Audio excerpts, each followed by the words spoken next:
안녕하십니까, 우짜입니다. 이번 이야기는 우크라이나 관점에서 본 우크라이나전의 다음 단계입니다. 구독과 회원가입 감사합니다. 그럼 보시죠.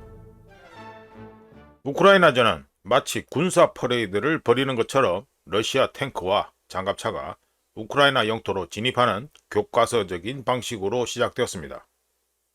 덕분에 많은 사람들은 G라고 표시된 러시아 탱크가 우크라이나 수도 키예프에 바로 도착해 우크라이나 정부로부터 무조건 항복을 받고 새로운 친러 정부를 수립하고 범슬라브적 형제애를 회복할 것이라고 예상했었습니다.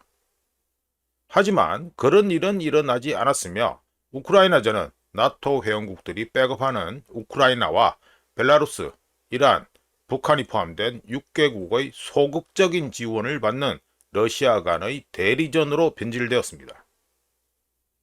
시간이 흘러 트럼프의 백악관 복귀와 유럽 내 우크라이나 지지 여론 하락은 크림반도뿐만 아니라 더 많은 영토를 잃더라도 전쟁 종식을 위한 새로운 논의를 해야 된다는 분위기를 일으켰습니다.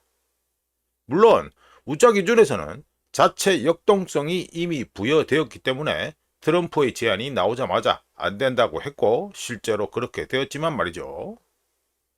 한편 현장에서 벌어지고 있던 일은 달랐는데 우크라이나 지도부는 2023년 초부터 국가적 시련에서 벗어날 최선의 방법은 갈등을 소모전으로 전환하는 것이라고 판단했고 러시아라는 거대한 존재의 진격 속도를 늦추면서 전환에 성공했다고 자평할 수도 있었습니다.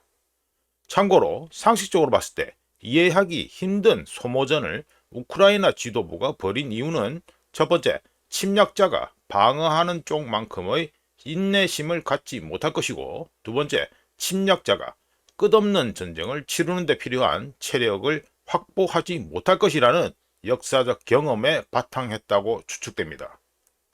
하여간 우크라이나전에서 우크라이나가 어떤 식으로 전쟁을 이어갈지는 2022년 4월 미국과 영국의 도움하에 우크라이나가 쏜 R-360 넵튠 대함미사일 2발을 맞고 침몰한 러시아 흑해함대 기함 모스크바 사례에서 예고되었었는데요. 2024년 들어서면서 젤렌스키 정권에서 게릴라 전술과 기술전을 혼합한 비대칭 전쟁 능력을 개발하는 계획을 승인하면서 우크라이나의 전략은 큰 변화를 보였습니다. 관련한 사례를 얘기해보면 먼저 쿠르스크 기습작전은 영토를 점령하고 정화 및 청소하고 통제한다는 기본적인 목표 모두를 달성하지 못했지만 쿠르스크 기습작전을 통해 광활한 러시아 땅 어디라도 더 이상 안전한 곳은 없다는 점을 상기시켜 줬습니다.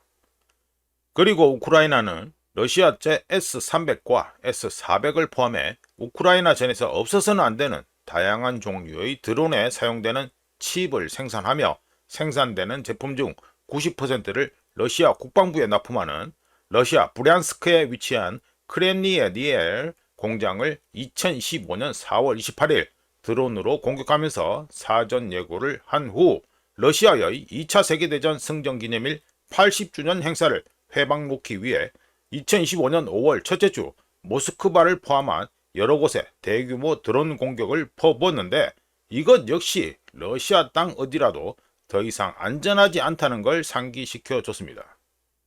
기술전 쪽으로 시선을 돌려보면 러시아의 드론 주요 공급원 중 하나인 이란의 드론 연간 생산량이 40만 대인데 반해 지난 1년 동안 우크라이나에서는 매달 20만 대 이상의 드론을 생산했다고 주장하고 있으며 올해 2025년 여름이 끝나기 전에 연간 250만 대 생산이라는 목표치를 달성할 것이라고 합니다. 게다가 수백 명의 유럽, 캐나다, 미국 기술자들은 우크라이나를 의료진과 사상자를 수송하는 데 쓰이는 무인 차량을 포함해 첨단 군사 장비들의 거대한 실험실로 바꾸는데 기여하고 있으며 우크라이나가 가상현실 VR과 인공지능 AI를 활용해 전술을 개발하고 다양한 무기와 전술 조합 그리고 자원 배분을 하도록 점점 더 많은 스타트업 기업들이 도움을 주고 있습니다. 그에 발맞춰 우크라이나 역시 군사기술 연구와 개발에 있어 선구자가 되겠다는 결의를 굳히면서 국방 예산의 3분의 1을 VR과 AI에 배정하기도 했고요. 관련해서 첨단 기술의 발전은 전통적인 게릴라 훈련으로 보완할 수 있는데 과거 1941년 프리드리 파울루스의 바르바로사 작전에 우크라이나 땅이 2주 만에 점령되는 것을 보았지만 이후 나치 침략자에 대한 게릴라 작전이 현실화되면서 패배의 쓴자를 봐야 했던 걸 우크라이나는 기억하고 있습니다. 즉 올해 2025년에도 우크라이나의 게릴라 공격은 푸틴이 자랑하는 크림 대교를 시작으로 러시아 내 주요 인프라에 대한 공격을 지속하면서 나치의 사례를 반복하려고 노력할 것이 분명하며 실제로 이번 이야기를 포스팅한 2015년 5월 9일로부터 한 달 정도 지난 6월 4일 크림 대교를 목표로 한 폭탄 테러가 있었습니다. 한편 우크라이나를 신무기와 전술 개발을 위한 실험실로 만들겠다는 목표는 이미 승산 없는 전쟁이 되었지만 러시아의 비핵 군사력, 바꿔서 말하면 재래식 전력의 절반 이상을 봉쇄하기 때문에 나토에게 유용할 수 있습니다. 물론 불필요하고 원치 않았으며 승산 없는 전쟁 속에 매일마다 사람이 죽어나가고 있다는 피비린내 나는 팩트가 있지만 말이죠. 결론을 내려보면 우크라이나의 게릴라 전술과 기술전을 혼합한 비대칭전 능력 개발로의 전략 전환은 장기전이 된다고 하더라도 결국에는 러시아로부터 양보를 이끌어내서 협상을 통한 평화를 이루겠다는 우크라이나의 노력이라고 볼 수 있습니다. 전쟁은 시작하는 것보다 끝내는 것이 훨씬 더 어렵다는 걸 역사에 관심 있는 사람들은 잘 알고 있는 가운데 지피지기 백전불태를 반드시 유념한 상태에서 젤렌스키와 우크라이나가 일부 사람들이 생각하는 것과 달리 완전히 빈손은 아니라는 점을 기억해야 되겠습니다. 이상 우크라이나 관점에서 본 우크라이나전의 다음 단계였습니다. 구독과 회원가입 항상 감사합니다. 다른 이야기로 또 찾아뵙겠습니다.